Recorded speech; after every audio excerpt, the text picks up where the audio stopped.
안녕하세요. 아는 척하기 좋은 지식 채널 아하 좋지입니다. 요즘 날씨가 부쩍 추워졌네요.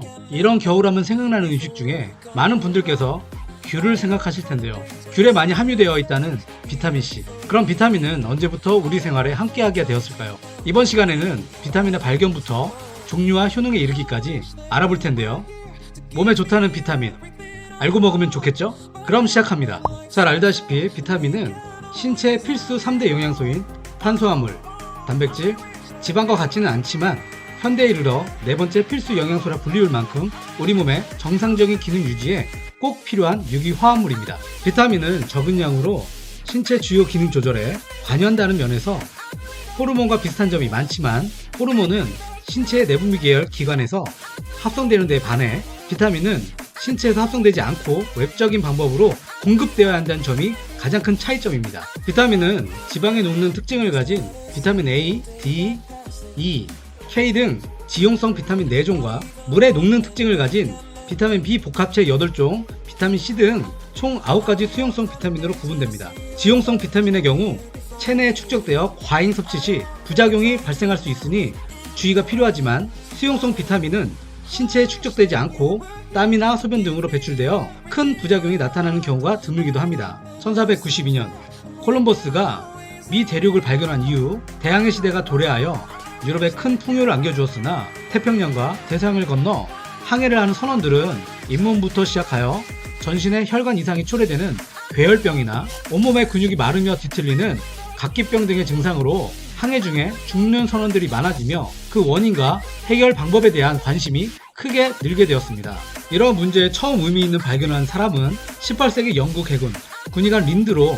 그는 괴혈병에 걸린 환자가 라임류의 감귤을 먹으면 증상이 호전되는 것을 발견하고 논문을 발표하였으나 당대에는 주목받지 못했습니다. 그 이후에도 파스테르가 주장한 세균학에 의거하여 모든 질환은 세균에서 비롯된다는 인식이 팽배하여 그 원인이 병원균에 있다고 짐작될 뿐이었고 이는 이후 19세기가 지날 때까지 지속됩니다. 1906년 영국의 생화학자 홉킨스는 사람이 섭취하는 음식물에 함유량은 매우 적지만 건강에 크게 영향을 미치는 물질이 들어있다는 사실을 밝히며 그 물질이 우리 몸에서 합성되지 않기 때문에 섭취가 부족할 경우 특정 질병에 걸릴 수 있다고 보고했습니다. 이어 1907년에는 네덜란드 병리학자 에이크만이 쌀 결을 끓인 물로 각기병을 치료할 수 있는 물질이 수용성 물질이라는 사실을 밝혀내었고 이 업적으로 홉킨스와 에이크만은 1929년 노벨 생리의학상을 공동 수상했습니다. 1912년 폴란드 생화학자 카지미르 퐁크는 각기병 예방에 효과가 있는 물질인 티아민에서 질소 함유 유기물을 나타내는 아민 앞에 생명을 뜻하는 비타를 붙여 바이터민이라는 용어를 처음 제안하였고 그 후에 연구에서 모든 비타민이 아민을 함유하고 있는 것은 아니라는 사실이 밝혀지며 1920년에 그 명칭이 아민에서 이를 떼어낸 비타민으로 정해졌습니다. 이후 1913년에 미국의 생화학자 맥컬럼이 지용성 비타민을 비타민 A로 수용성 비타민을 비타민 B로 지칭하여 비타민이 발견된 순서에 따라 알파벳 순으로 명명되기 시작했습니다. 여기에는 몇 가지 재밌는 사실이 있는데요. 비타민은 한때 A부터 U까지 발견되어 명명되었지만 그 화학적 성질로 인해 재분류되거나 폐기되어 현재 구성이 되었고 그중 비타민 K는 다른 비타민보다 먼저 발견되었지만 발견자의 의지에 따라 K로 명명되었다는 것입니다. 비타민 A는 1913년 미국 위스콘신대 생화학자 엘머 맥컬럼 등 3명의 학자가 발견했습니다. 이 연구진은 쥐를 대상으로 한 실험에서 정제된 사료를 먹고 눈과 성장에 장애가 발생한 쥐에게 우유로 인해 상태가 호전된 것을 발견했습니다. 이에 연구진은 우유의 지방층에서 유기물질을 추출하였고 이것을 비타민 A, 레티놀이라 명명하였습니다. 비타민 A는 주로 성장과 재생에 관련되어 유소년의 성장과 피부, 모발 건강에 도움을 주며 동물의 간, 당근, 브로콜리, 시금치, 우유, 계란 노른자, 버터 등에 함유되어 있습니다. 비타민 A의 결핍 시에는 야맹증이나 면역력 저하 등의 증상을 유발하지만 과잉 섭취 시 간 손상과 두통 등의 증상이 발생하니 육류 섭취보다는 채소나 우유 섭취가 권장되는 비타민이기도 합니다. 비타민 D는 1919년 영국의 과학자 에드워드 멜란비가 발견했습니다. 멜란비는 구루병에 걸린 강아지들을 대상으로 맥컬럼이 발견한 지용성 비타민을 먹이는 실험을 했고 그 과정에서 지용성 비타민을 두 가지로 구분하고 하나는 비타민 A, 다른 하나를 비타민 D 80페롤로 명명했습니다. 여담으로 독일의 유기화학자 아돌프 빈다우스는 스테롤의 구도와 비타민의 연관성에 대한 연구를 통해 인간의 신체, 그 중에서도 피부에서 생성되는 에르고스테롤의 자외선을 쬐면 비타민 D로 전환되는 사실을 발견하고 1928년 노벨 화학상을 수상했습니다. 이는 비타민을 연구한 과학자 중 가장 먼저 수상한 기록이라고 합니다. 비타민 D는 주로 칼슘과 인의 흡수를 조절하여 뼈와 치아 건강을 유지하는 데 중요한 역할을 합니다. 또한 면역력을 향상시켜 신체의 균형과 염증 개선에 효과적입니다. 주로 유제품, 계란 노른자, 생선 등에 함유되어 있습니다. 비타민 D 결핍 시에는 구루병, 골연화증, 골다공증 등의 증상이 발생하며 과잉 섭취 시에는 신부전증이나 고혈압 등을 유발하므로 균형 있는 식습관이 필요하며 특히나 일광욕으로 체내에서 합성되는 비타민이니 균형 잡힌 식습관과 충분한 일광 노출이 중요합니다. 비타민 E는 1922년 미국의 해부학자 허버트 에반스와 스콧 비숍이 발견했습니다. 연구진은 식물성 기름 섭취 여부에 따라 쥐가 출산한 새끼 쥐의 건강 상태가 다름을 알게 되었습니다. 그들은 식물성 기름에서 발견한 이 물질에 비타민 E, 토코페롤이라는 이름을 명명했습니다. 토코페롤이라는 화학명은 그리스어에서 유래되었으며 힘을 부여한다는 뜻이라고도 합니다.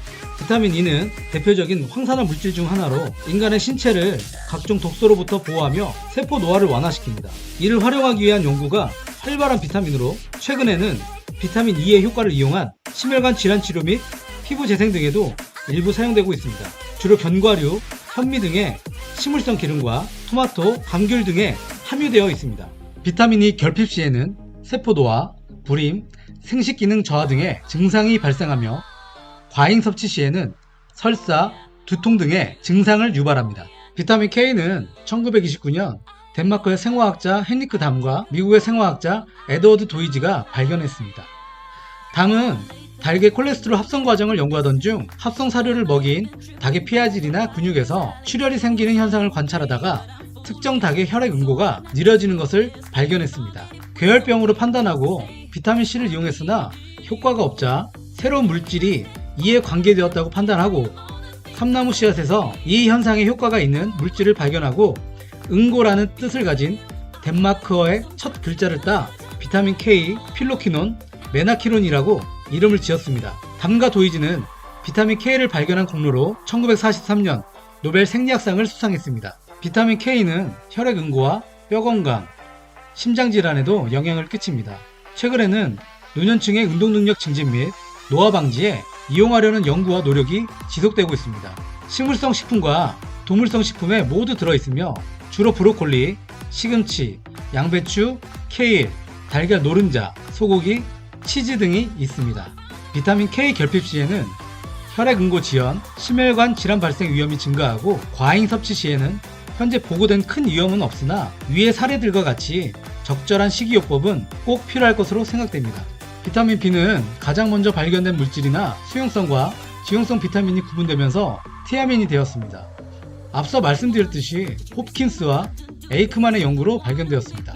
비타민 B는 발견 당시에는 단 하나의 물질로 존재한다고 추정되었으나 후속 연구를 통해 여러 가지 물질들이 복합적으로 대사에 관여한다는 것이 밝혀짐으로 인해 관련되어 발견된 수용성 비타민 모두를 비타민 B 분류에 종속시켜 현재 이르러서는 비타민 B 복합체라 부르게 되었습니다. 처음 발견된 비타민이다 보니 이 복합체 분류에는 유일하게 질소를 함유하는 분류이기도 합니다.